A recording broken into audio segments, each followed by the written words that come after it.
ఈరోజు అక్రమ మైనింగ్ జరుగుతుంది. అక్రమమైన ఇల్లీగల్గా జనాల్ని ఎలాగ దుర్మార్గపు పరిపాలన చేస్తున్నారు.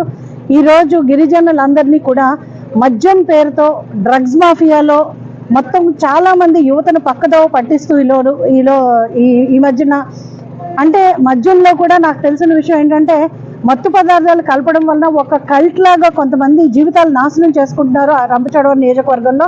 దానికి ఎవరెవరు బాధ్యులు అన్నది మీ అందరికీ తెలుసు, నేను ప్రత్యేకంగా చెప్పక్కర్లేదు. ఎందుకంటే ఈ ఎలక్షన్లో భాగంగా నేను ఎవరి పేర్లు తీయదలుచుకోలేదు. కానీ అందరికీ తెలిసిన విషయమే ఇక్కడ ఎలాంటి హత్య రాజకీయాలు జరిగినాయి, ఎలా చేశారు, ఎవరు ఏం చేస్తున్నారు మీ అందరికీ కూడా క్లియర్గా తెలుసు. నేను ప్రత్యేకంగా ఈరోజు వివరించవలసిన అవసరం లేదు.